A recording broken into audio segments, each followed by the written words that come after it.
ಎಲ್ಲರಿಗೂ ನಮಸ್ಕಾರಗಳು ಸ್ನೇಹಿತರೆ. ಇವತ್ತಿನ ತರಗತಿಯಲ್ಲಿ ದುರ್ಗಸಿಂಹ ಕವಿಯು ಬರೆದ ಕರ್ನಾಟಕ ಪಂಚತಂತ್ರಂ ಈ ಕೃತಿಯ ಬಗ್ಗೆ ತಿಳಿದುಕೊಳ್ಳೋಣ. ಈ ಕೃತಿಯಲ್ಲಿ ಬರ್ತಕ್ಕಂಥ ಪ್ರಕರಣಗಳ ಬಗ್ಗೆ ತಿಳಿದುಕೊಳ್ಳೋಣ.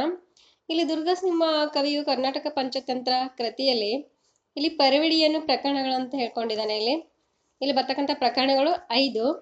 ಇಲ್ಲಿ ಮೊದಲನೇದು ಭೇದ ಪ್ರಕರಣಂ, ಎರಡನೇದು ಪರೀಕ್ಷಾ ವ್ಯಾವರಣಂ, ಮೂರನೇದು ವಿಶ್ವಾಸ ಪ್ರಕರಣಂ, ನಾಲ್ಕನೇದು ವಂಚನಾ ಪ್ರಕರಣಂ, ಐದನೇದು ಮಿತ್ರ ಕಾರ್ಯ ಪ್ರಕರಣಂ.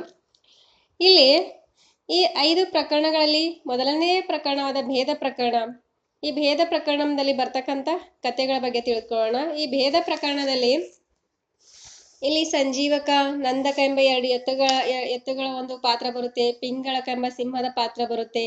ಕರಟಕ, ದಮನಕ ಎಂಬ ನರಿಯ ಒಂದು ಪಾತ್ರ ಬರುವುದನ್ನು ನಾವು ಈ ಭೇದ ಪ್ರಕರಣದಲ್ಲಿ ಕಾಣುತ್ತೇವೆ ಸ್ನೇಹಿತರೆ. ಈ ಕಥೆಯಲ್ಲಿ ಪಂಚತಂತ್ರ, ಈ ಕರ್ನಾಟಕ ಪಂಚತಂತ್ರ ಕೃತಿಯಲ್ಲಿ ಇಲ್ಲಿ ಕಥೆಯಲ್ಲಿ ಉಪಕಥೆ ಬರುವುದನ್ನು ಕೂಡ ನಾವು ಕಾಣುತ್ತೇವೆ. ಈಗ ಭೇದ ಪ್ರಕರಣದಲ್ಲಿ ಬರ್ತಕ್ಕಂಥ ಕಥೆಗಳ ಬಗ್ಗೆ ತಿಳಿದುಕೊಳ್ಳೋಣ. ಇಲ್ಲಿ ಮೊದಲನೇ ಕತೆ ನರಿಯ ಕತೆ. ಈ ನರಿಯ ಕಥೆಯಲ್ಲಿ ಮೃಗಧೂರ್ತ ಎಂಬ ನರಿಯ ಒಂದು ಪಾತ್ರ ಬರುವುದನ್ನು ನಾವು ಕಾಣುತ್ತೇವೆ. ನೆಕ್ಸ್ಟ್ ಎರಡನೇ ಕತೆ ಕಚದ್ರುಮನ ಕತೆ. ಕಚದ್ರುಮನ ಕಥೆಯಲ್ಲಿ ಕಚದ್ರುಮ ಮತ್ತು ಮಹಾದ್ರುಮ ಎಂಬ 2 ಪಾತ್ರ ಬರುವುದನ್ನು ನಾವು ಕಾಣುತ್ತೇವೆ. ನೆಕ್ಸ್ಟ್ ಕೀಲ ನುರ್ಚಿದ ಕೊಡಗನ ಕತೆ.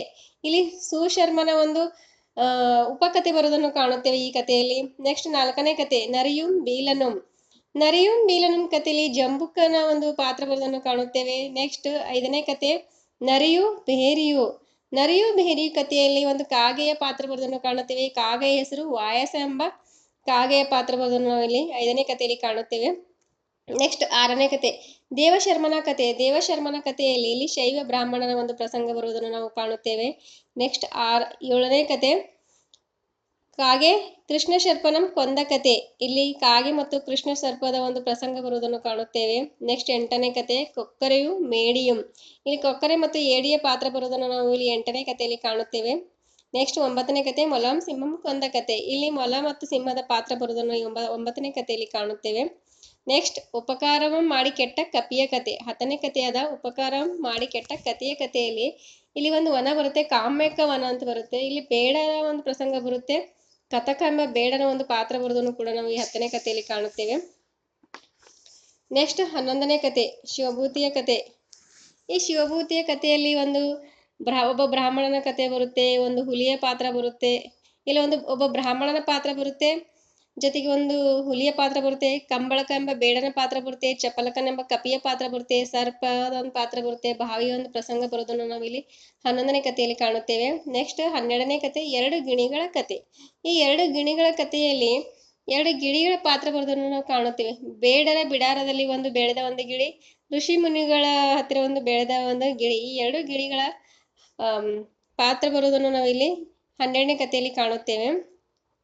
ನೆಕ್ಸ್ಟ್ 13ನೇ ಕತೆ ಇಲ್ಲಿ ತಿಗಣಿಯಂ ಕೋರೆಯುಂ. ಇಲ್ಲಿ ತಿಗಣಿಯಂ ಕೋರೆಯಂ 13ನೇ ಕಥೆಯಲ್ಲಿ ಡುಂಡಕ ಎಂಬ ತಿಗಣಿ ಪಾತ್ರ ಬರುತ್ತೆ. ಮಂದವಿ ಸರ್ಪಿಣಿ ಎಂಬ ಹೇನಿನ ಒಂದು ಪಾತ್ರ ಬರುವುದನ್ನು ನಾವು ಇಲ್ಲಿ 13ನೇ ಕಥೆಯಲ್ಲಿ ಕಾಣುತ್ತೇವೆ. ನೆಕ್ಸ್ಟ್ 14ನೇ ಕತೆ ಕೃಷ್ಣವರ್ಗನ ನೊಳಕೊಂಡ ಒಳ್ಳೆಗಳ ಕತೆ. ಇಲ್ಲಿ ಡುಂಡುಬಗಳ ಒಂದು ಪಾತ್ರ ಬರುತ್ತೆ. ಕೃಷ್ಣ ಸರ್ಪದ ಒಂದು ಪಾತ್ರ ಬರುವುದನ್ನು ನಾವು ಇಲ್ಲಿ 14ನೇ ಕಥೆಯಲ್ಲಿ ಕಾಣುತ್ತೇವೆ. ನೆಕ್ಸ್ಟ್ 15ನೇ ಕತೆ ರಾಜಹಂಸನಂ ಆಂದೆಯಂ. ನೆಕ್ಸ್ಟ್ 16ನೇ ಕತೆ ಒಟ್ಟೆಯಂ ಕಾಗೆಯಂ. ಇಲ್ಲಿ ಒಂಟೆ ಮತ್ತು ಕಾಗೆಯ ಪಾತ್ರ ಬರುವುದನ್ನು ಈ 16ನೇ ಕಥೆಯಲ್ಲಿ ಕಾಣುತ್ತೇವೆ. ನೆಕ್ಸ್ಟ್ 17ನೇ ಕತೆ ನಾಳಿಜಂಗನ್ ಎಂಬ ಗೋಲಾಂಗಲದ ಕತೆ. ಈ 17ನೇ ಕಥೆಯಲ್ಲಿ ಮಂಗದ ಒಂದು ಪಾತ್ರ ಬರುವುದನ್ನು ನಾವು ಕಾಣುತ್ತೇವೆ. ನೆಕ್ಸ್ಟ್ 18ನೇ ಕತೆ 4 ಧೂರ್ತರ ಓರ್ವ ಬ್ರಾಹ್ಮಣನ ವಂಚಿಸಿದ ಕತೆ. ಇಲ್ಲಿ 4 ಧೂರ್ತರು ಒಬ್ಬ ಬ್ರಾಹ್ಮಣನನ್ನು ಮೋಸ ಮಾಡುವ ವಂಚಿಸುವ ಒಂದು ಪ್ರಸಂಗವನ್ನು ಕಾಣುತ್ತೇವೆ. ಇಲ್ಲಿ ಬ್ರಾಹ್ಮಣ ಆಡನ್ನು ತೆಗೆದುಕೊಂಡು ತನ್ನ ಹೆಗಲ ಮೇಲೆ ಹೊತ್ತುಕೊಂಡು ಹೋಗುವ ಒಂದು ಪ್ರಸಂಗ ಬರುತ್ತೆ.